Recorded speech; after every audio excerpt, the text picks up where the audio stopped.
안녕 얘들아, 잘 지내고 있겠지? 또는 지겨워하고 있겠지? 빨리 학교 가고 싶어 하고 있으려나? 어쨌든 코로나 사태가 생각보다 오래 지속되고 있어서 그만큼 우리의 삶들도 지연되고 있고 많이 바뀔 수밖에 없게 되었는데, 그럼에도 불구하고 우리의 주어진 삶을 최선을 다해서 살면서 그 안에서 삶의 신비를 발견해 나가면서 하나님을 더욱더 깊이 생각하면서 선물로 주어진 우리의 삶을 잘 살아갈 수 있었으면 좋겠다. 그래서 우리가 다시 모여서 함께 예배 드릴 그때 정말 우리의 그 작은 모임, 만남들, 그런 일상들이 얼마나 소중한 것인지 더 기쁘게 누릴 수 있었으면 좋겠고, 또 소중히 여길 수 있는 우리 모두가 되기를 바란다. 자, 사도신경 하심으로 예배를 시작하도록 하겠습니다. 나는 전능하신 아버지 하나님, 천지의 창조주를 믿습니다. 나는 그의 유일하신 아들, 우리 주 예수 그리스도를 믿습니다. 그는 성령으로 잉태되어 동정녀 마리아에게서 나시고 본디오 빌라도에게 고난을 받아 십자가에 못 박혀 죽으시고 장사된 지 사흘 만에 죽은 자 가운데서 다시 살아나셨으며 하늘에 오르시어 전능하신 아버지 하나님 우편에 앉아 계시다가 거기로부터 살아있는 자와 죽은 자를 심판하러 오십니다. 나는 성령을 믿으며 거룩한 공교회와 성도의 교제와 죄를 용서받는 것과 몸의 부활과 영생을 믿습니다. 아멘. 자, 오늘도 목사님이 대표해서 기도하도록 하겠습니다. 기도하겠습니다. 하나님 아버지, 우리의 모든 삶을 하나님 뜻 안에서 예정하시고 또 허락하시고 이렇게 인도하여 주심에 하나님 감사드립니다. 하나님, 우리의 생명의 주권이 늘 하나님께 달려 있음에도 불구하고 우리는 우리가 생명의 주인인 것 마냥 살아갈 때가 많이 있습니다. 하지만 이러한 코로나 사태 앞에서 그런 우리의 생각이 착각이었고, 우리는 눈에 보이지 않는 아주 작은 바이러스 앞에서도 우리의 생명의 주권을 내세울 수 없는 아주 연약한 존재임을 깨닫습니다. 하나님, 우리가 모든 삶을 다해서 우리의 생명의 주인 되시는 하나님을 잊지 않고 그 하나님께 근거하여 살아갈 수 있도록 은혜 베풀어 주시옵소서. 특별히 이렇게 코로나 사태와 같이 우리의 삶이 위협받고 흔들리는 순간일수록 우리의 생명의 토대가 하나님께 있다는 사실을 더욱더 깊이 헤아리며 생각하며 그 하나님을 의지하는 삶을 살아갈 수 있도록 인도해 주시옵소서. 이 작디 작은 이 바이러스 앞에 우리의 많은 일상들이 흔들리고 우리의 삶이 흔들리고 있습니다. 이럴 때일수록 우리가 우리의 모든 삶을 다해서 우리가 하나님을 더욱더 깊이 알아갈 수 있게 해주시고, 우리가 알아가는 만큼 그만큼 하나님께 근거하여 우리의 삶을 헤쳐나갈 수 있도록 인도하여 주시옵소서. 움츠러들지 않게 하시고 또 우리에게 주어진 일상들을 소중하게 생각할 수 있도록 은혜 베풀어 주시옵소서. 예수님의 이름으로 기도드립니다. 아멘. 자, 오늘 함께 나눌 말씀은 요한복음 11장 1절부터 44절까지 아주 긴 말씀입니다. 죽은 나사로가 다시 살아난 이야기를 함께 나눌 텐데, 말씀이 좀 길지만 목사님이 아주 빠르게 읽도록 하겠습니다. 잘 들어보고 잘 따라서 눈으로 읽어보면 좋겠습니다. 요한복음 11장 1절부터 44절까지 말씀을 제가 읽겠습니다. 어떤 병자가 있으니 이는 마리아와 그 자매 마르다의 마을 베다니에 사는 나사로라. 이 마리아는 향유를 주께 붓고 머리털로 주의 발을 닦던 자요, 병든 나사로는 그의 오라버니더라. 이에 그 누이들이 예수께 사람을 보내어 이르되 주여 보시옵소서, 사랑하시는 자가 병들었나이다 하니, 예수께서 들으시고 이르시되 이 병은 죽을 병이 아니라 하나님의 영광을 위함이요 하나님의 아들이 이로 말미암아 영광을 받게 하려 함이라 하시더라. 예수께서 본래 마르다와 그 동생 나사로를 사랑하시더니 나사로가 병들었다 함을 들으시고 그 계시던 곳에 이틀을 더 유하시고 그 후에 제자들에게 이르시되 유대로 다시 가자 하시니 제자들이 말하되 라삐여, 방금도 유대인들이 돌로 치려 하였는데 또 그리로 가시려 하나이까? 예수께서 대답하시되 낮이 12시간이 아니냐? 사람이 낮에 다니면 이 세상의 빛을 봄으로 실족하지 아니하고 밤에 다니면 빛이 그 사람 안에 없는 고로 실족하느니라.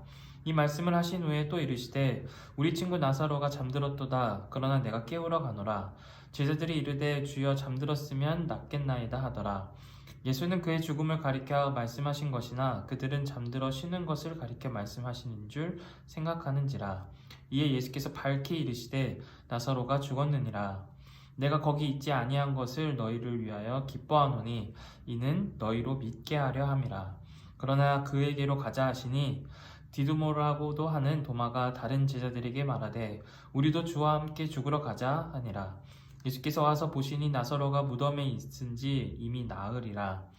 베다니는 예루살렘에서 가깝기가 한 오리쯤 되매 많은 유대인이 마르다와 마리아에게 그 오라버니의 일로 위문하러 왔더니 마르다는 예수께서 오신다는 말을 듣고 곧 나가 맞이하되 마리아는 집에 앉았더라. 마르다가 예수께 여짜오되 주께서 여기 계셨더라면 내 오라버니가 죽지 아니하였겠나이다. 그러나 나는 이제라도 주께서 무엇이든지 하나님께 구하시는 것을 하나님이 주실 줄을 아나이다. 예수께서 이르시되 내 오라비가 다시 살아나리라. 마르다가 이르되 마지막 날 부활 때에는 다시 살아날 줄을 내가 아나이다. 예수께서 이르시되 나는 부활이요 생명이니 나를 믿는 자는 죽어도 살겠고 무릇 살아서 나를 믿는 자는 영원히 죽지 아니하니니 이것을 내가 믿느냐. 이르되 주여 그러하이다. 주는 그리스도시요 세상에 오시는 하나님의 아들이신 줄 내가 믿나이다. 이 말을 하고 돌아가서 가만히 그 자매 마리아를 불러 말하되 선생님이 오셔서 너를 부르신다 하니 마리아가 이 말을 듣고 급히 일어나 예수께 나아가매 예수는 아직 마을로 들어오지 아니하시고 마르다가 맞이했던 곳에 그대로 계시더라.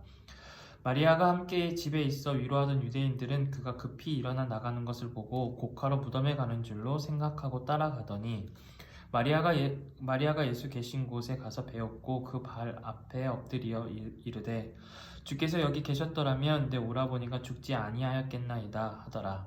예수께서 그가 우는 것과 또 함께 온 유대인들이 우는 것을 보시고 심령의 비통이 여기시고 불쌍히 여기사 이르시되 그를 어디에 두었느냐. 이르되 주여 와서 보옵소서 하니 예수께서 눈물을 흘리시더라.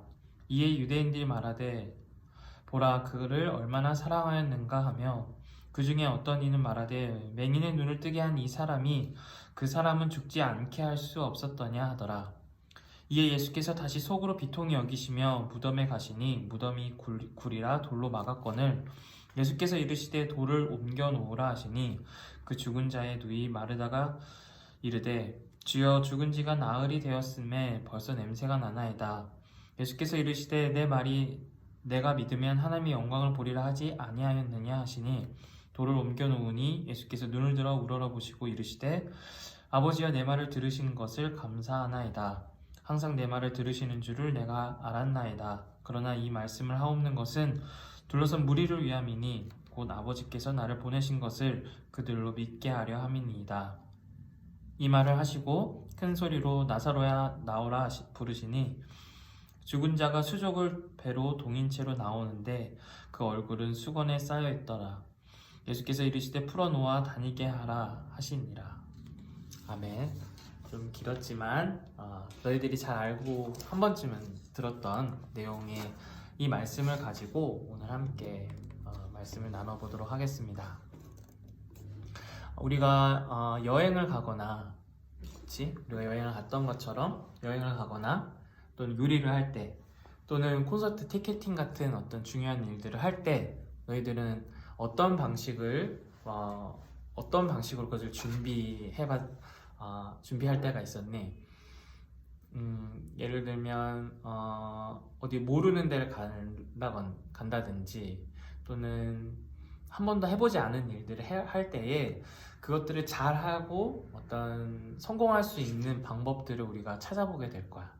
특히 요즘에는 유튜브 같은 데서 뭐의 꿀팁, 어떤 일을 하는 데서 꿀팁 이런 것들을 찾아볼 때가 많이 있지.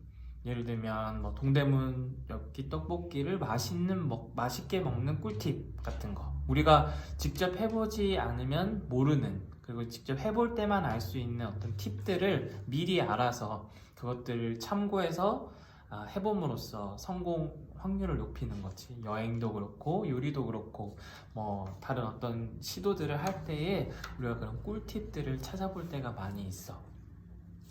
그렇다면 그런 꿀팁을 주는 사람들은 어떻게 그런 꿀팁을 우리에게 알려줄 수 있는 걸까? 그 사람들이 그것을 미리 경험해 봤기 때문이지. 그 사람들은 미리 해봤고 또 해보면서 어떻게 하는 것이 더 좋겠다라는 어떤 노하우들을 갖고 그러한 꿀팁들을 소개해 주는 거야. 이러한 논리, 이러한 어떤 방식이 우리의 신앙의 방식에 있어서도 그대로 적용할 수 있을 것 같아. 우리가 하나님을 신앙하는 데 있어서도 어쩌면 꿀팁이 필요할지도 모르겠어. 왜냐하면 우리가 하나님을 신앙하는 데 있어서 우리가 경험이 많지 않고 또 하나님에 대해서 잘 모르고 하나님에 대해서 알아가고 있는 단계이기 때문에 그런 꿀팁이 우리에게 필요한 거거든. 우리가 하나님을 신앙하는 데 있어서는 아직 초보이기 때문에 그런 우리의 초보의 이런 문제들을, 어려움들을 신앙의 어떤 경험이 많은 또 신앙을 더 분명하게 알고 있는 사람들의 어떤 꿀팁을 들음으로써 우리가 겪는 어떤 이 문제 앞에서, 어려움 앞에서 그런 꿀팁들을 가지고 극복하고 또 잘 신앙을 하기 위함이지. 우리가 하나님을 직접 경험해 보거나 아니면 직접 만나거나 어떤 만져보거나 하는 어떤 그런 경험들이 많이 없기 때문에, 거의 없기 때문에 우리는 하나님을 신앙하는데 많은 어려움들을 겪고 있어.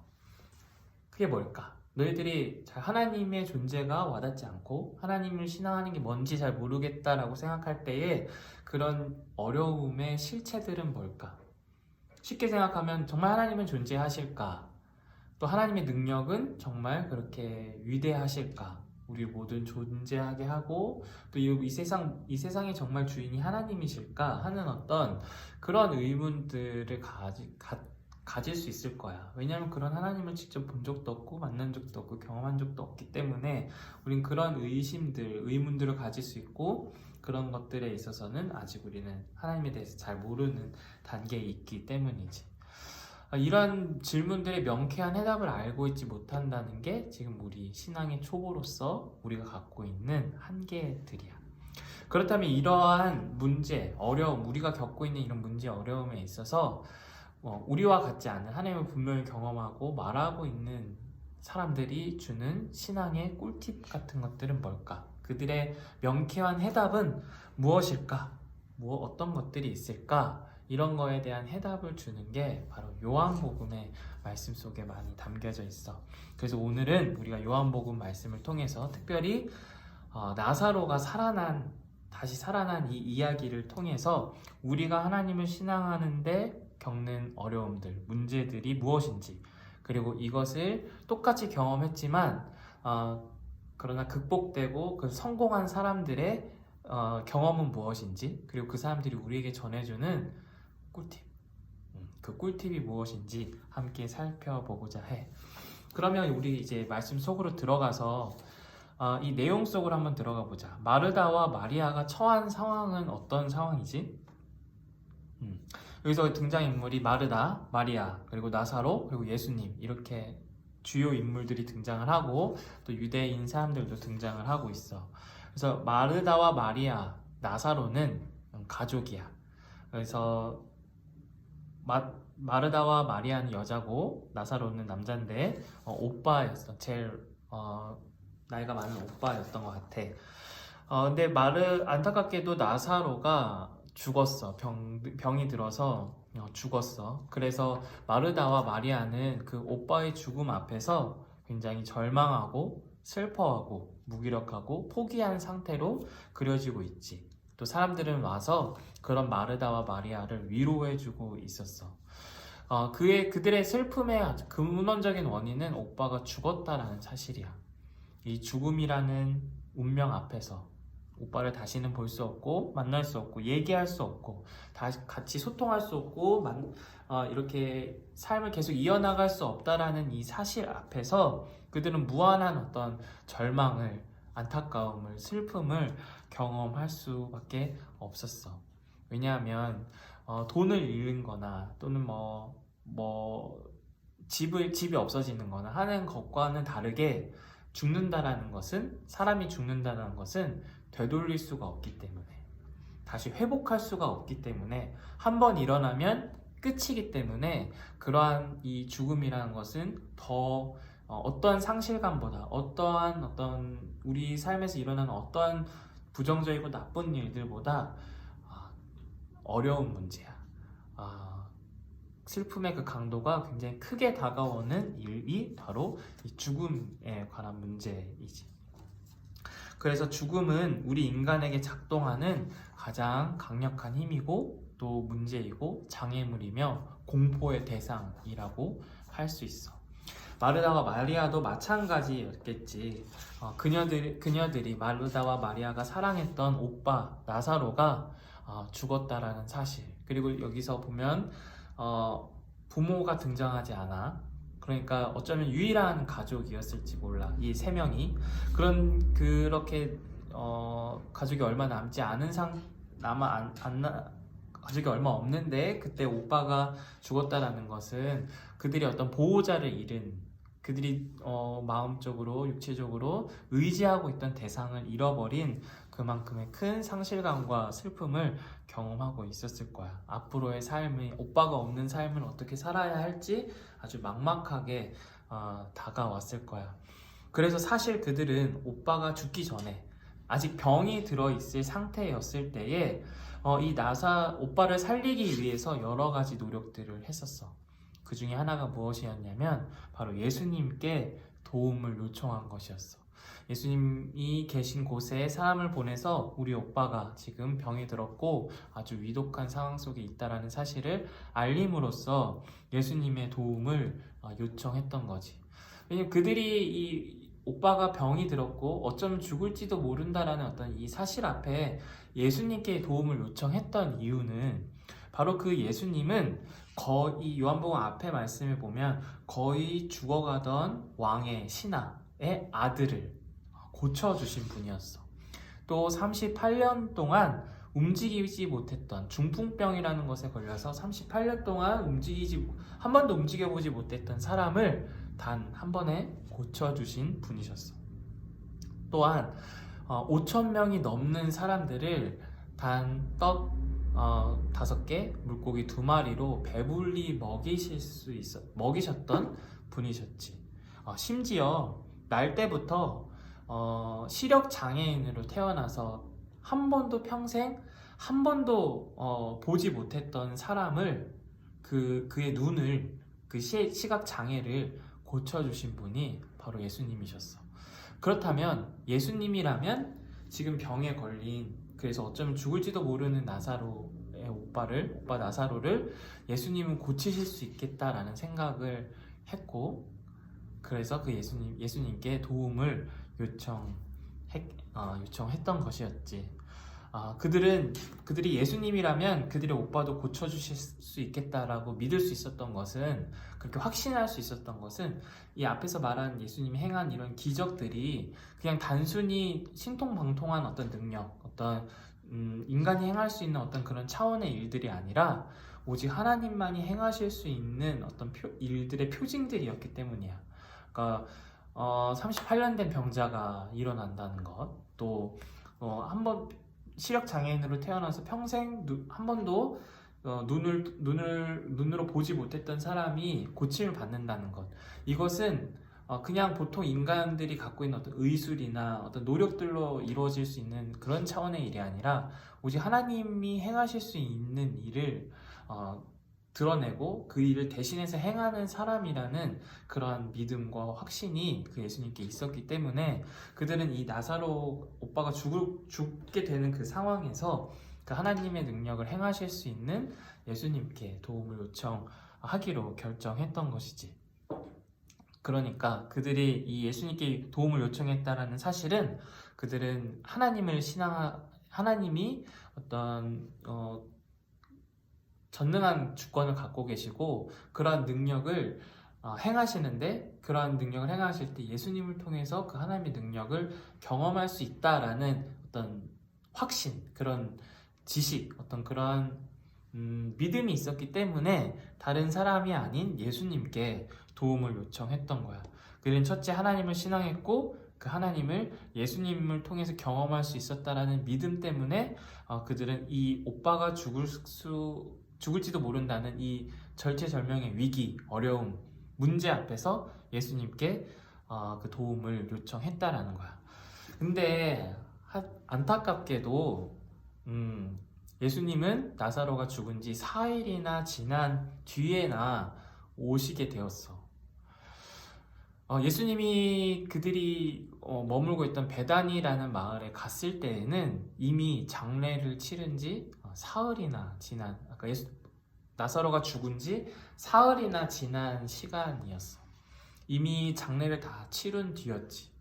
무덤에 안치시키고 그 무덤을 큰 돌로 닫아버린, 그냥 끝나버린 그 장례 일정, 장례의 어떤 절차가 끝나버린 상황에서 예수님이 오셨다는 거야. 심지어 4일이나 지났기 때문에 죽은 오빠의 시신에서는 부패하는 냄새가 나기 시작했던 그런 때였어. 그래서 그들은 더 이상 가망이 없다라고 생각을 했어. 그러니까 앞에서 말한 어떤 38년 된 병자가 일어나고 또 한 번도 눈을 떠서 한 번도 세상을 바라보지 못했던 시각장애인이 눈을 뜨게 되는 일을 행하실 수 있는 하나님의 능력을 드러낼 수 있는 예수님이 오셨음에도 불구하고 그런 예수님이라고 할지라도 이미 이제는 그런 예수님이 오셔도 더 이상 손을 쓸 수 없다고 생각했어. 이제는 예수님이 오셔서 하나님의 능력을 드러내 주셔도 오빠에게는 그런 가능성이 없다라고 생각했어. 왜냐하면 그만큼 시신이 썩기 시작한 사람이 다시 되살아난다, 고침을 받는다, 또는 생명을 다시 얻는다라는 것은 쉽게 생각할 수 있었던 것이 아니야. 감히 상상할 수 없을 만큼 아주 듣도 보도 못한 일이었어. 그런 일은 생각, 상식, 우리의 생각, 상식을 넘어서는 범주였기 때문에 예수님이 오셨을 때에 그들은 슬퍼하고 있을 수밖에 없었어. 예수님이 오셨을 때 예수님을 향해서 정말 예수님이 하나님의 능력을 드러내고 이제 예수님만 오시면 끝났다, 이제 모든 게 다 다시 제자리를 찾을 거다, 회복할 거다라고 생각한 게 아니라 예수님이 오셨을 때 그들은 여전히 슬픈 상태, 절망하는 상태, 체념한 상태, 이제는 더 이상 가능성이 없다라고 생각할 수밖에 없는 상태에 그대로 머물러 있었다라는 거야. 그러니까 예수님이 하나님의 능력을 드러내실 수 있는 분이라고 생각을 해서 요청을 했음에도 불구하고 막상 예수님이 그들에게 오셨을 때에는 그들이 그러한 기대와 희망감과 어떤 꿈을 가지고 예수님을 대하지 못했다라는 거야. 왜 그럴까? 그들에게는 믿음이 있었어.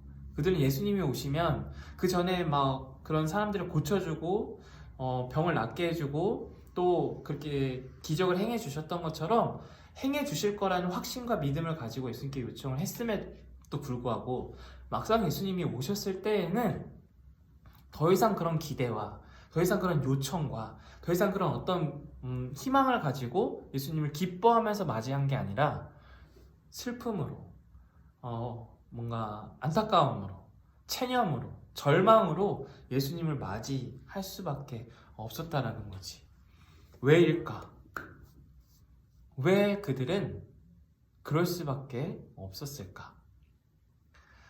그것은 죽음이라는 것은 인간에게 그만큼 절대적인 한계와 또 되돌릴 수 없는 운명, 그리고 극복할 수 없는 대상이었기 때문이야.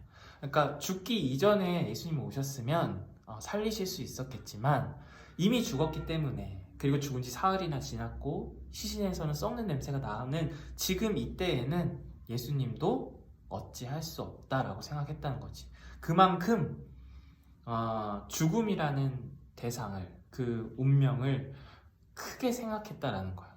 오히려 어떤 예수님을 통해서 드러나는 하나님의 일보다, 하나님의 능력보다 죽음을 더 무섭고 죽음이 더 강력한 힘으로 생각을 하고 있었다라는 거지.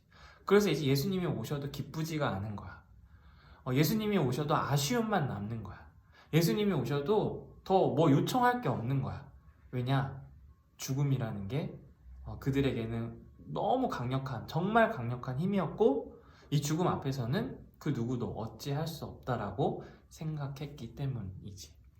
죽음이라는 절대적인 한계 앞에서는 예수님을 통해서 하나님의 능력을 경험할 수 없다고 생각했을지도 몰라. 생각했을 거야. 그리고 죽음 앞에서는 그 하나님의 능력이 예수님을 통해서 드러날 수 없을 거라고 이미 포기 했던 것 같아. 하나님을 신앙하는 것도, 하나님의 존재도 이미 그 죽음이라는 그늘 앞에서는 생각하지 못하는 상태가 되었던 것 같아. 그만큼 이 죽음이라는 것은 인간에게 있어서는 굉장히 강력한 힘인 거야. 절망인 거지. 그 죽음이라는 것 앞에서는 어떤 다른 가능성, 다른 어떤 미래, 다른 어떤 힘, 다른 능력을 생각하기 어려울 만큼, 그것을 조금이라도 어떻게 생각하지 못할 만큼 이 죽음은 인간에게 있어서는 어떤 가장 강력한 대상, 힘, 능력으로 그 실존이 무시무시하게, 강력하게, 그 무엇으로도 대적할 수 없는 강력한 힘으로 작동되고 있었던 거야. 이러한 상태가 마르다의 입에서도, 말에서도 잘 드러나. 23절에 한번 말씀을 볼까?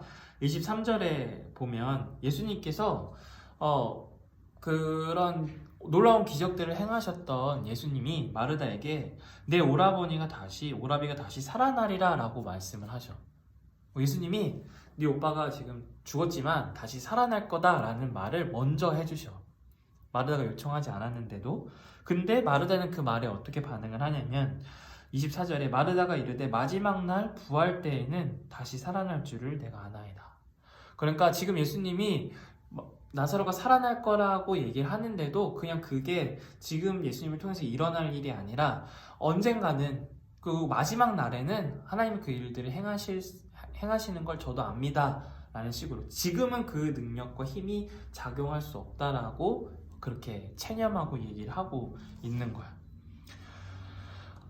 마리아도 마찬가지야. 마리아도 42절에 보면 42절이 아니라 32절에 보면 마리아도 예수님을 만나고 예수님 만나러 가서 엎드려서 말을 하는데, 예수님께서 여기 계셨더라면 내 오라버니가 죽지 아니하였겠나이다 하더라. 그러니까 예수님의 능력이, 예수님의 그 하나님의 능력을 드러내심이 오빠가 죽기 전이었으면 가능했을 건데 이미 죽었기 때문에 더 이상 죽음을 되돌릴 수 없고, 그리고 오빠가 죽어버린 이 상황에서는 하나님의 능력과 영광을 우리가 경험할 수 없다라는 어떤 그런 포기된,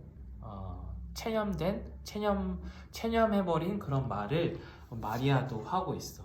그만큼 이 어떤 하나님의 능력을 알고 있지만, 믿고 있지만, 이 죽음이라는 능력 앞에서는, 우리의 운명과 한계 안에서는 그만큼 실질적으로 헤아리지 못하는 그런 한계 속에, 슬픔 속에, 아쉬움 속에, 탄식 속에 놓여 있다는 거지. 이러한 마리아와 마르다의 이 상태는 사실 오늘 우리와도 똑같아. 마르다와 마리아가 예수님을 만났는데도 불구하고 기뻐하지 못하는 이유, 또 여전히 슬픔 가운데 있는 이유는 우리가 하나님을 신앙하는 데 있어서 늘 실패하고 실수하고 또 성공하지 못하는 이유와 같아. 그게 마르다와 마리아에게 작동되고 있는 장애물은 똑같이 우리에게도 장애물과 장애가 되어서 우리가 하나님을 알고 얘기하면서도 실제로 신앙하지 못하는 그런 요소로 작동이 돼. 죽음이라는 힘과 운명 앞에서 하나님을 신앙하는 게 무슨 의미가 있는지, 또 하나님이 정말 존재하는지, 그러면 이런 죽음이라는 문제, 이런 상황 앞에서 하나님은 어떤 능력을 갖고 계신지, 왜 그 능력을 드러내시지 않는지 라고 우리는 생각하게 된다는 거야. 그리고 하나님의 능력을 우리는 죽음이라는 이 능력보다 작은 것으로, 연약한 것으로 생각하게 된다는 거지. 근데 한번 다시 생각해 볼까? 하나님과 죽음, 죽음과 하나님, 이 둘 중에, 이 두 중에 누가 더 셀까? 누가 더 강력한 힘일까? 뭐 서로 생각해 볼 텐데, 하나님께 죽음이 영향을 끼칠 수 있을까? 또 반대로 얘기해서 죽음에게 하나님은 어떤 영향력을 끼칠 수 있을까? 결국 상대방에게 영향을 끼치고 상대방을 제압하는 대상이 더 큰 능력과 더 힘을 가진 거겠지. 그렇다면 죽음이 하나님께 영향을 끼칠까? 아니면 하나님이 죽음에게 영향을 끼칠까? 먼저 이제 하나님은 일단 하나님에 대해서 먼저 알아본다면, 하나님은 스스로 존재하시는 분이라고 성경에서 이야기해주고 있어. 그러니까 영원히 존재하실 수 있는 분이야. 스스로 존재할 수 있다라는 건 영원히 존재할 수 있다라는 거지. 이 말은 하나님께는 죽음이 없다는 뜻이야. 그러니까 어떤 요소로도 하나님께 죽음이 영향을 끼칠 수 없다라는 거지. 이것이 바로 하나님과 우리의 가장 극명한 차이이기도 해. 가장 질적인 차이가 바로 이 부분에서 드러나.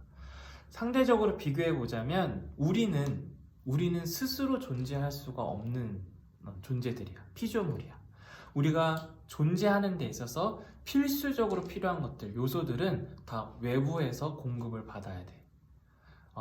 우리가 지난 시간에도 계속 얘기했지만 물이라는 거, 공기라는 거, 이 온도, 빛이라는 거, 또 땅, 공간이라는 것들이 우리에게서는, 우리가 생존하는 데서는 굉장히 필수적인 요소들로 작동이 되지.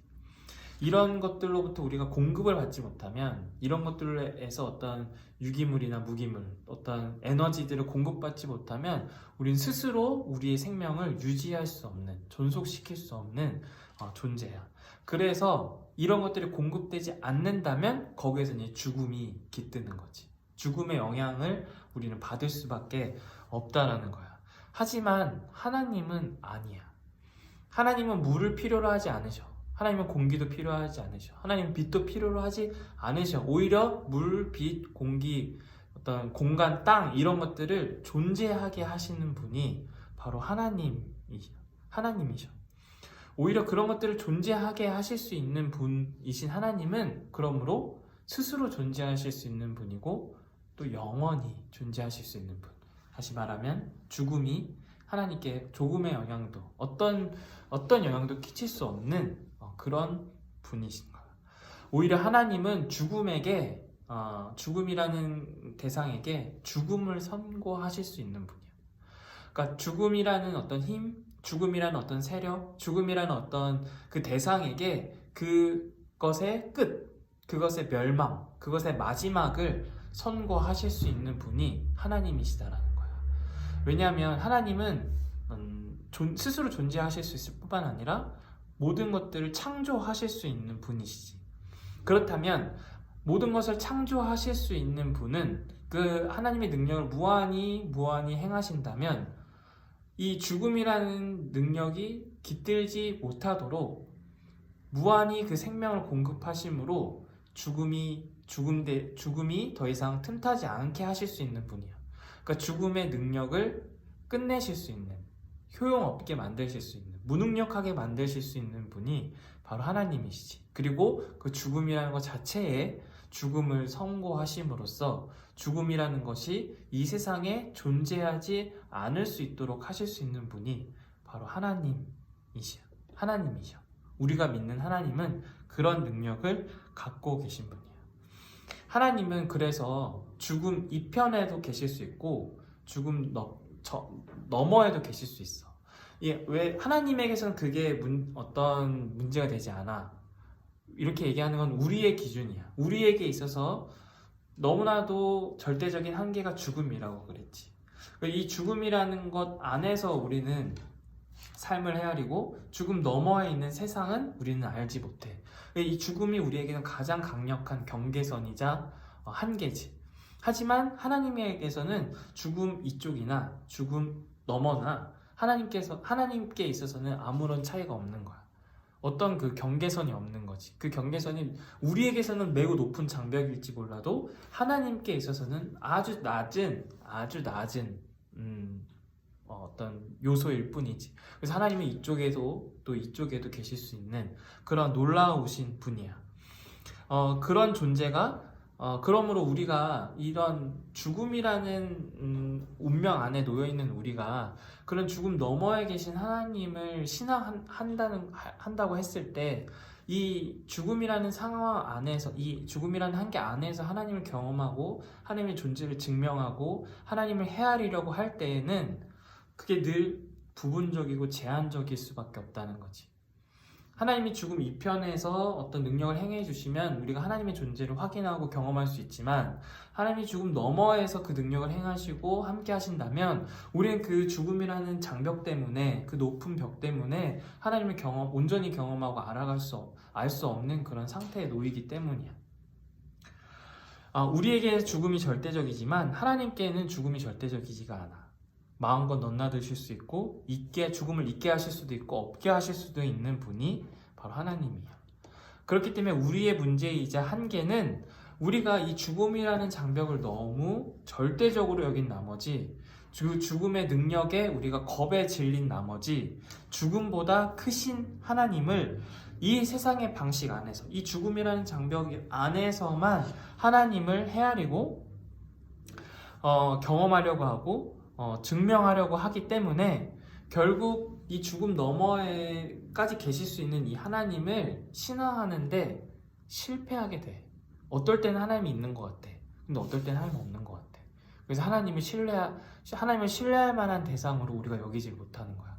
내가 원하는 방식으로 늘 하나님이 경험되고 하나님을 알았으면 좋겠는데 그래서 하나님이 정말 신뢰할 만한 대상으로 여겨졌으면 좋겠는데 하지만 하나님은 그 너머에 계신 분이기 때문에 우리가 생각하는 차원 너머에 계신 분이기 때문에 우리가 하나님을 온전히 신뢰하지를 못하는 거야. 그걸 두려워하는 거지. 내가 원하는 방식으로 하나님이 짠하고 나타나주지 않기 때문에 하나님께 나의 삶을 맡기는데 우리는 실패하게 된다라는 거야.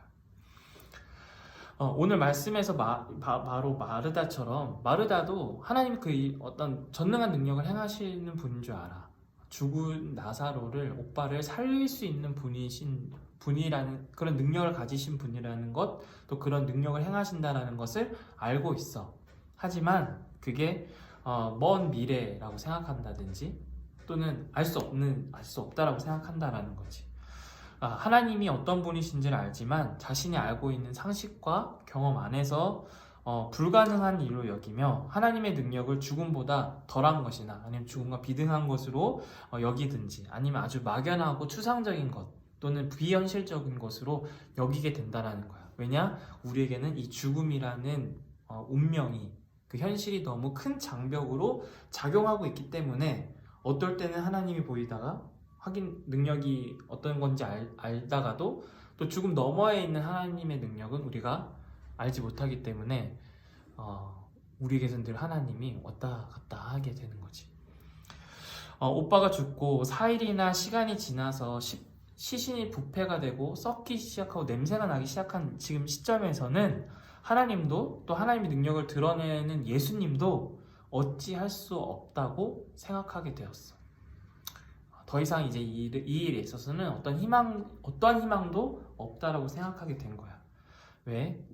죽음이 그만큼 강력한 우리의 운명이기 때문에 우리의 실존이기 때문에 한계이기 때문에 거기서는 아무것도 어떤 것도 영향을 끼칠 수 없다고 생각한 거지. 그래서 피조물인 우리의 죽음의 능력이 사로잡힌 나머지 하나님을 신뢰하지 못해. 그게 마르다와 마리아의 한계이자 또 하나님을 신앙해 온 사람들의 그동안 쭉 하나님을 신앙해 온 사람들의 한계이자 또 우리의 문제이기도 해. 그런데 예수님은 그러나 이 일을 위해서 오신 거였어. 먼저 예수님이 처음에 이 나사로가 병에 들렸다라는 소식이 들었을 때 예수님은 이 사실에 대해서 나사로가 병에 걸린 게 아니라 죽을 병이 아니라 하나님의 영광을 위한 것이다 라고 말씀을 하셔. 또 하나님의 아들이 이로 말미암아 영광을 받게 하려 함이다 라고 말씀을 하시는 거예요.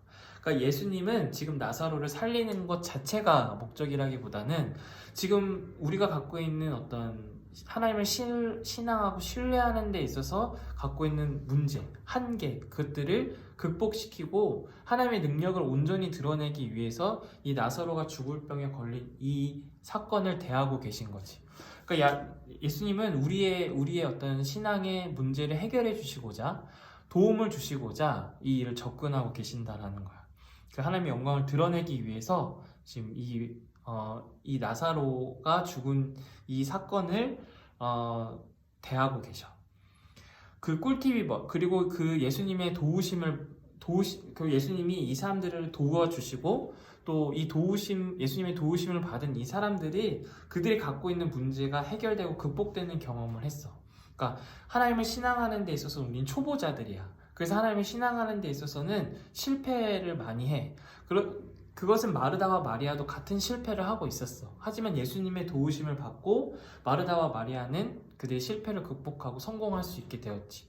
그 마르다와 마리아, 또 그 당시에 있던 사람들, 또 이 요한복음을 기록한 사람들은 똑같이 실패하고 있는 우리, 또 신앙의 초보인 우리들에게 우리가 겪고 있는 문제와 한계 안에서 실패하지 않고 성공할 수 있도록, 넘어설 수 있도록 그 꿀팁을 전해주고 있는데, 그 꿀팁이 뭘까? 이 신앙의 선배들, 이 신앙에 앞선 사람들이 지금 똑같이 죽음이라는 절대적인 한계 아래에서 놓여서 하나님을 신앙하는데 실패하고 있는 우리들에게 전해주는 꿀팁이 바로 뭘까? 그것은 바로 예수님이 곧 하나님이시다라는 거야. 그러니까 예수님이 하나님의 아들이시다. 그것을 아는 것이고 또 그것을 믿는 것이 이 하나님을 신앙하는데 성공할 수 있는 꿀팁이라고 전해주고 있어. 우리의 가장 큰 문제는 죽음이라고 그랬지. 이 죽음이라는 피조물의 한계 때문에 죽음 너머에 계신 하나님을 참으로 신앙하지 못하는 게 우리의 문제라고 그랬어. 이 죽음의 장벽 때문에 우리는 하나님을 온전히 헤아릴 수가 없어. 그래서 늘 하나님께 우리의 삶을 맡기고 신뢰하는 일에 실패하고 있다는 거야. 그런 우리의 한계를 어떻게 극복할 수 있냐면 우리와 똑같은 한계 속에서 놓이신 그 예수님이 바로 하나님이시다라는 사실을 믿는 거라고 지금 요한복음의 사람들은 얘기해주고 있어. 죽음 너머에 계신 하나님이 죽음 이편의 이 세상 속에 오셔서 죽음이라는 한계 안으로서 자신을 내어주셔서 하나님은 죽음 너머에 계실 수 있는 분이고 무한히 계실 수 있는 분이고 영원히 계실 수 있는 분인데 그런 크신 하나님이 이 죽음이라는 한계 아래 이 장벽 안에 이 세계 안으로 들어오셨어. 그분이 바로 예수님이시라는 거야. 그리고 그 예수님이 곧 하나님이시다라는 사실을 예수님의 삶과 가르침과 운명을 통해서 드러내어 주셨어. 죽음이라는 한계 안에 갇혀 계시지 않고 예수님은 우리와 똑같이 죽음이라는 장벽이 절대적으로 작용하고 있는 그런 피조물인데도 불구하고 예수님은 그 죽음이라는 한계 안에 갇혀 계시지 않고 죽음 저편에 계실 수도 있고 죽음 이편에 계실 수도 있는 죽음에게 죽음을 선고하실 수 있는 하나님을 참으로 끝까지 신뢰하는 삶을 살아주셨고 보여주셨고 나타내 주셨어. 스스로 우리와 똑같은 상태, 또 우리와 똑같은 조건에서 예수님은 하나님의 존재, 하나님의 능력이 어떤 차원인지 분명히 아시고 보여주셨다는 거야. 예수님도 죽음이 두려워. 예수님은 죽고 싶지 않아 하셨어. 하지만 죽음이 두렵지만, 하지만 죽음보다 하나님을 더 신뢰하셨어. 이게 우리와는 다른, 그리고 우리에게는 정말 큰 힘이 되는, 용기가 되는 일이지. 그러니까 우리랑 똑같은 이 죽음이라는 운명 안에 놓이셨지만 죽음을 두려워하기보다 죽음 너머에 계시는 그 능력을 갖고 계신 하나님을 예수님은 더 신뢰하셨어. 예수님은 죽음에 굴복당하지 않으시고 오히려 하나님을 더 신뢰하셨어. 생명의 능력으로 죽음을 선고하실 수 있는 분이신 하나님을 믿고 자신의 삶을 거기에 맡기셨어. 우리가 도저히 죽음이 두려워서 할 수 없었던 일, 죽음에 사로잡혀서 생각하지 못했던 일, 꿈꾸지 못했던 일을 예수님은 마침내 행하신 거야. 그럴 때 예수님에게 그 죽음, 그 무엇으로도 극복할 수 없었던 죽음을, 그 우리가 늘 두려워서 벌벌 떨고 그 앞에서 절망하고 슬퍼하고 좌절하고 체념하고 포기할 수밖에 없었던 그 죽음이 극복된, 죽음이 더 이상 영향을 끼치지 못하는 그런 생명의 차원이 예수님을 통해서 드러나게 된 거야. 예수님은 이러한 우리의 문제의 상황 한계가 무엇인지를 아시고 예수님은 그 일을 우리에게 행해 주시고 보여주셨어. 그래서 마르다와 마리아는, 그리고 요한복음에 등장하는 사람들, 그 요한복음 기록한 사람들은 바로 그 예수님이 하나님이시다, 하나님의 아들이시다라는 사실을 믿게 된 거지. 깨닫게 된 거야. 오늘 말씀에 보면 25절에 보면 예수께서 이르시되 나는 부활이요 생명이니 나를 믿는 자는 죽어도 살겠고 무릇 살아서 나를 믿는 자는 영원히 죽지 아니하리니 이것을 내가 믿느냐라고 마르다에게 물어보시는데, 27절에 보면 마르다가 이렇게 대답해. 이르되 주여 그러하이다. 나는 주는 그리스도시요. 다시 읽으면 27절. 이르되 주여 그러하이다. 주는 그리스도시요 세상에 오시는 하나님의 아들이신 줄 내가 믿나이다. 그러니까 예수님이 지금 나사로가 죽은 상태에서 나사로가 살아나지 않은 상황이야. 근데 예수님께서 나는 부활이요 생명이다. 나를 믿는 자는 영원히 죽지 않고 살아서 믿으면 영원히 죽지 않을 것이다 라고 말을 했을 때 마르다가 내가 믿습니다 라고 대답을 했지만, 그러나 실제로 믿는 것은 아니었어. 왜냐하면 그 마르다는 여전히 나사로가 죽은 사건 앞에서 절망하고 그렇다라고 말은 하고 있지만 여전히 죽음의 그 권세 아래 붙잡혀 있었거든. 하지만 이 말을 실제로 믿는 때가 와. 실제로 이 말이 사실이다라는 것을 깨닫고 실제로 믿는 때가 와. 언제였을까? 바로 예수님이 부활하셨을 때 마르다는 이 예수님 하신 말씀을 기억하고 이 말씀이 사실이다라는 사실을 알게 되었지. 그리고 그는 더 이상 죽음을 두려워하지 않는 삶을 살아갈 수 있게 되었어.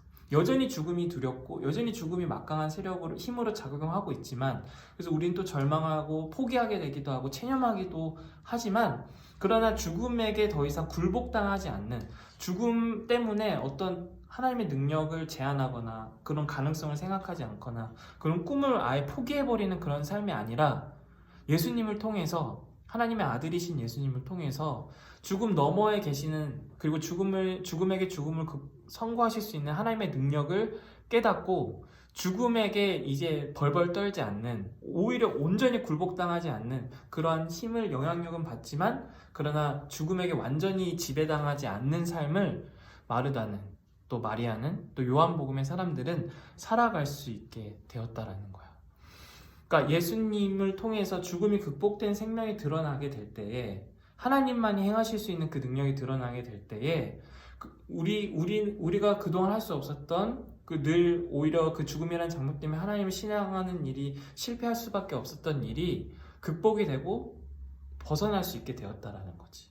하나님이 어떤 분이신지, 그리고 하나님이 우리에게 행하시는 능력이 어떤 것인지, 하나님이 우리에게 약속해 주신 것들이 무엇인지를 분명히 알게 되고 그것을 소망하게 됨으로써 우리 신앙하는 데 있어서 늘 실패할 수밖에 없었던 그 요소인 죽음을 넘어서는, 죽음 앞에 벌벌 떨지 않는, 온전히 굴복당하지 않는 그런 삶을 살아갈 수 있게 되었다라는 거야. 죽음에 짓눌린 나머지, 죽음에 사로잡힌 나머지 하나님보다 죽음을 더 두려워하는 것이 아니라, 그래서 결국 하나님을 불신앙하게 되는 것이 아니야. 마르다, 마리아, 그리고 요한복음을 기록한 사람들이 들려주는 꿀팁을 따라서 우리는 예수님이 하나님이심을 믿을 때, 예수님이 하나님의 아들이시다, 하나님과 동일한 능력을 가지신 하나님의 아들이심을 믿을 때, 예수님에게서 일어난 그 사건을 근거로, 그 능력을 근거로 하나님은 죽음을 극복하실 수 있는 분, 죽음에게 죽음을 선고하신 분이심을 믿을 수 있게 되었고, 그때에 우리는 그걸 믿을 때에 예수님이 하나님이시다, 예수님이 하나님의 아들이시다, 그 하나님은 우리에게 죽음을 극복하게 하시는 분이고 죽음에게 죽음을 선고하심으로써 우리의 한계를 온전하게 하시는 분이시다라는 사실을 믿을 때, 그 믿음으로 이제 우리는 죽음을 이전처럼 두려워하지 않을 수 있게 되었다는 거예요. 죽음의 세력 앞에 이전처럼 볼모 잡혀서 살아가지 않을 수 있게 되었다는 거지. 죽음보다 훨씬 크신, 훨씬 강력한 능력을 가지신 하나님을 더 신뢰하는 삶을 살아갈 수 있게 되었다라는 거지. 그럴 때 우리 삶에 바뀌는 게 뭘까? 예전엔 죽음을 너무 두려워했어. 죽음을 넘어설 수 없다고 생각했어. 죽음이 극복되는 삶은 없다고 생각했을 때랑 예수님이 하나님이시다라는 사실을 믿게 되고 예수님이 하나님과 동일한 능력을 가지신 하나님의 아들이시다라는 사실을 우리가 믿고 살아감으로써 그 죽음이 극복된 생명과 삶이 있다는 것을 알고 그것을 희망하고 살아갈 때에 우리의 삶에는 어떤 변화가 있을까? 나타날까? 여러 가지로 생각해 볼 수 있겠지만 우리가 죽음이 우리의 인생의 마지막이라고 생각하게 되면, 여기서 보면 마르다와 마리아처럼 예수님이 나사로를 살리시기 전에 마르다와 마리아처럼 죽음이 우리의 인생의 마지막이라고 헤아리게 되면 우린 여러 가지 반응을 보일 수 있어. 여기서 마리아처럼 그 죽음이라는 대상 앞에 슬퍼하고 포기하고 체념하고 좌절하는 삶을 살아갈 수도 있고, 또 다른 방편으로 한 번뿐인 인생이니까 내가 원하는 대로 살겠다, 내가 살고 싶은 대로 살겠다, 먹고 싶은 거 먹고 하고 싶은 거 하고 즐기고 싶은 대로 다 죽기 전에 다 해보자, 어차피 죽으면 못하는데 죽으면 끝인데 하고서 그렇게 막 살아보는 반응도 나타날 수 있고, 또는 어떤 삶을 살든 어떻게 살든 결국 우리 모두는 죽는데 노력해서 사나 노력 안 하고 사나 열심히 사나 안 열심히 사나 결국 우리 모든 사람은 다 죽는데 뭐하러 그래? 라는 어떤 식의 다 귀찮아 라는 식의 어떤 허무한 방식의 삶을 택하든지, 아니면 아예 죽음이라는 거는 그냥 잊어버리고 죽음이라는 건 아예 생각을 안 하고 우리 인생에 죽음이 아예 없는 것처럼 살아가든지 하는 인생을 우리는 살아가게 된다는 거죠. 마르다와 마리아처럼 그렇게 좌절된 방식으로나 아니면 우리의 인생을 극대화하는 방식으로나 우리의 삶을 더 포기하거나 하는 이러한 허무주의에 빠지거나 이러한 방식으로 우리가 살아가게 된다는 거지. 어떤 반응을 보이든 어떤 삶의 방식을 택하든, 그런데 이러한 삶의 방식은 죽음 너머에 있는 하나님, 그 하나님의 능력을 전제하고 신뢰하고 향하는 선택이 아니라 다 죽음의 영향 아래에 있는 삶을 살아가는 삶의 방식일 수밖에 없어. 그러니까 죽음 한 번뿐인 인생이니까 뭐 다 해보자 라고 살아가든, 또는 다 허무해 라고 생각하든, 또는 아예 죽음을 잊어버리고 살아가든, 그 죽음이 계속해서 영향을 끼치는, 죽음 앞에 계속 두려워하는, 죽음 앞에 굴복당하는 삶을 살아갈 수밖에 없다라는 거지. 아무리 많은 것으로 내 삶을 채워도, 반복해서 그것을 누리더라도, 채워나가더라도 공허와 허무를 경험할 수밖에 없어. 죽음의 두려움에 늘 사로잡혀 있게 돼. 죽음의 운명 앞에서 절망하게 돼. 내가 맛있는 걸 먹을 때, 또는 내가 정말 행복할 때도 죽음 때문에 그 행복이 온전한 행복이 되지 못해. 또는 슬플 때도 그 죽음 때문에 우리의 슬픔이 더 가중이 돼. 여전히 죽음이라는 능력, 그 대상이 우리의 인생에 계속 영향을 끼치는 거야. 그것은 여전히 죽음이 그에게 절대적으로 작동되는 삶을 사는 거야. 결국 벗어나지를 못하는 거지. 그러나 하나님은 그 죽음에게 죽음을 선고하시고 죽음을 극복하게 하실 수 있는 분이셔서 우리로 하여금 그 죽음의 영향 안에서 벗어나게 하실 수 있는 분임에도 불구하고 우리가 그걸 그런 삶을 예수님이 하나님이시다는 사실에 근거해서 믿지 못하면 여전히 계속 그런 삶을 살아갈 수밖에 없다는 거지.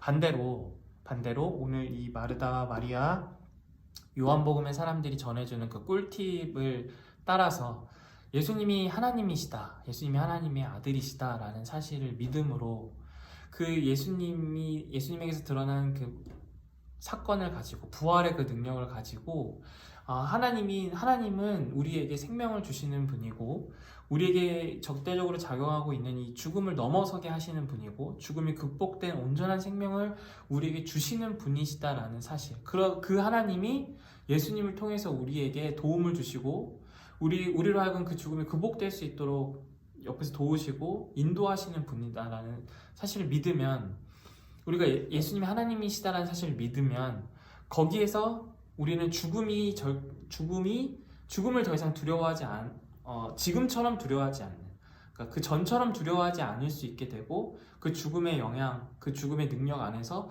서서히 벗어나는 삶을 살아갈 수 있게 된다라는 거지.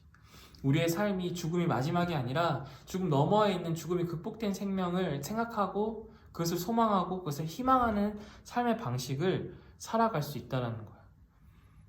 죽음이 인생의 마지막이다라는 삶의 방식을 택하지 않을 수 있다는 거지. 죽음이 우리의 인생의 마지막이 아니다라고 생각하는 삶의 방식은 이 세상에서의 삶을 절대화하지 않는 거야. 이 세상에서 일어나는 일들, 우리에게 주어지는 일들, 우리에게 펼쳐지는 일들을 상대화할 수 있는 능력이 바로 거기에서 주어진다라는 거지. 우리가 가난하든 부자이든, 우리가 건강하든 건강하지 못하든, 우리가 아프든 안 아프든, 그러한 어떤 우리 인생에서 일어날 수밖에 없는 수많은 일들을 그 자체로 절대적으로 여기는 게 아니라 상대적으로 여기면서 그 모든 것들을 극복하게 하실 분이 계시다라는 것, 그분이 예수님을 통해서 우리에게 도움을 주고 계시고 우리는 그 예수님이 하나님이시다라는 사실을 믿을 때 실제로 그 능력을 경험할 수 있고 그래서 그 도우심으로 우리의 한계를 넘어설 수 있다는 것, 그렇게 우리는 살아갈 수 있다는 것을 실제로 경험할 수 있게 될 거야. 이러한 삶이 너무 피곤한 삶이 아니냐라고 생각할 수가 있어. 왜 그렇게 굳이 어려운 삶의 방식을 택해야 되냐? 예수님이 하나님이시다라는 사실을 왜 굳이 믿으면서 다른 사람들과 다른 방식의 삶을 살아야 하냐고, 그냥 죽음이 우리의 인생의 마지막으로 여기면 살아가도 되지 않냐고 이렇게 생각할 수도 있겠지. 너희들이 아니겠지만 그거 꿀팁 맞냐고, 꿀팁이 뭐가 그렇게 어렵냐고 이렇게 생각할 수도 있어. 그치? 그게 그렇게 진지하게 다가오지 않을 수도 있어. 하지만 한번 생각을 해봐. 인생을 사는데, 정말 한 번뿐인 인생을 사는데 내가 인생을 사는 데 있어서 죽음이 마지막이라고 생각하는 삶과 죽음이 마지막이 아니라 죽음이 극복된 삶이 있다는 것, 이 두 가지를 전제해 놓고 시뮬레이션을 한번 돌려보는 거야, 머릿속으로. 죽음이 인생의 마지막인 삶, 그럼 나는 어떤 삶을 살겠다, 나는 죽기 전에 뭘 하겠다, 어떻게 살겠다 라고 생각한 삶과, 그러나 죽음이 극복된 삶의 차원이 있다라고 생각하고 시뮬레이션을 또 돌려보는 거지. 우리의 인생이 이 죽음의 능력 아래, 죽음의 영향권 아래 늘 있지만 그러나 죽음이 극복된 생명이 있다라고, 또 그 삶이 우리에게 주어진다라는 것을 전제하고 우리의 삶을 시뮬레이션을 돌려보는 거지. 막 미래를 그려보는 거야. 그리고 이 두 가지를 비교해 보는 거지. 그 두 가지를 비교했을 때 나한테 더 유익한 게 뭘까? 나한테 더 능력이 되는 삶의 방식이 뭘까? 신앙이 뭘까? 한번 생각해 보는 거야. 그리고 거기에서 어떤 결정을 하는 거지. 그리고 실제로 그렇게 우리의 삶을 그려보고 실제로 그렇게 삶을 이루어가 보는 거야. 이 신앙의 고수들이 지금 요한복음, 또 마르다 마리아, 요한이 우리에게 전해주는 신앙의 꿀팁은 우리의 인생이 죽음이라는 장벽 때문에 하나님을 신앙하는데 실패하고 있었다라는 거야. 그런 우리의 어떤 노력으로 넘어설 수 없는 그 일 앞에서 이들이 전해주는 꿀팁은 예수님이 하나님이시다라는 사실, 예수님이 하나님과 동일한 능력을 가지신 하나님의 아들이시다라는 사실을 믿을 때 우리에게 절대적으로 작동하고 있는 그 죽음이라는 장벽이 극복된 삶의 차원을 헤아릴 수 있게 되고, 그래서 죽음 앞에 완전히 겁박당하고 완전히 움츠러들고 완전히 굴복당한 삶을 더 이상 살아가지 않고 하나님에 의해서 펼쳐질 삶을 생각하고 기대하고 참여하고 누릴 수 있다라고 소개해주고 있어. 그리고 이들은 실제로 그러한 삶을 경험했어. 예수님이 부활하셨을 때. 그래서 그들은 전혀 이제 다른 삶을 살아간 거야. 죽음을 두려워하지 않는 삶. 죽음을 두려워하지 않는 삶을 살았어, 그들은. 그런 삶이 얼마나 놀라운 삶일까? 지금 온 세계 사람들이 죽음을 두려워하는 삶을 살고 있어.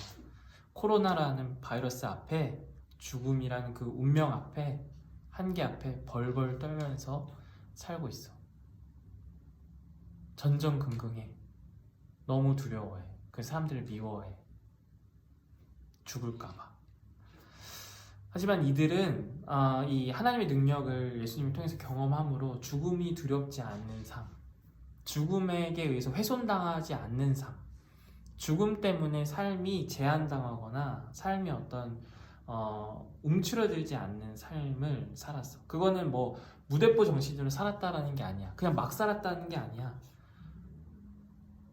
죽음이 극복된 생명의 차원을 알고 그 온전한 삶을 향해서 현재 많은 한계가 있더라도, 많은 어려움이 있더라도, 많은 슬픔과 고통이 있더라도 그것을 가볍게 여길 수 있고 상대화시킬 수 있고 넘어설 수 있는 그런 삶의 능력을 그들이 가졌다라는 거지.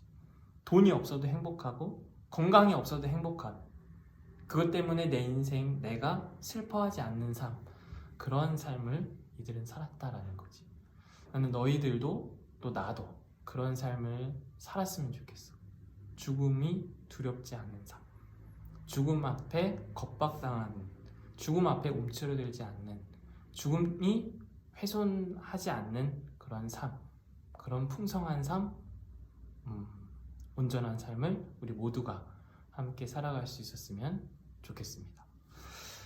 기도하고 주기도문하고 마치도록 하겠습니다.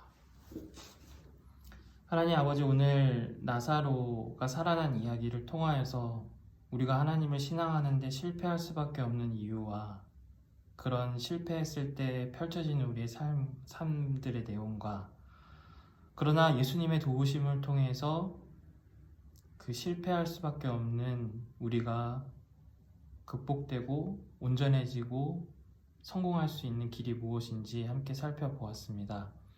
하나님, 우리는 인간으로서 스스로 존재할 수 없는 사람들로서 죽음이 늘 두렵습니다. 죽음 앞에 우리의 삶이 훼손당합니다. 죽음 앞에 우리의 인생이 늘 왜곡당합니다. 하지만 하나님, 예수님을 통해서 하나님이 우리가 두려워할 수밖에 없는 그 죽음을 극복하게 하시고 죽음을 선고하실 수 있는 분이심을 분명히 알고 믿게 되어서 더 이상 죽음 앞에 훼손당하지 않는 삶을 살아갈 수 있도록 은혜 베풀어 주시옵소서. 예수님이 하나님의 아들이시다라는 사실을 더욱 깊이 믿을 수 있도록 우리를 인도하여 주시옵소서. 예수님의 이름으로 기도드립니다. 아멘. 주기도문 하심으로 예배 마치도록 하겠습니다. 하늘에 계신 우리 아버지, 아버지의 이름을 거룩하게 하시며 아버지의 나라가 오게 하시며 아버지의 뜻이 하늘에서와 같이 땅에서도 이루어지게 하소서. 오늘 우리에게 일용할 양식을 주시고 우리가 우리에게 잘못한 사람을 용서하여 준 것 같이 우리 죄를 용서하여 주시고 우리를 시험에 빠지지 않게 하시고 악에서 구하소서. 나라와 권능과 영광이 영원히 아버지의 것입니다. 아멘. 얘들아, 한 주 동안 잘 지내고 곧 보자. 안녕.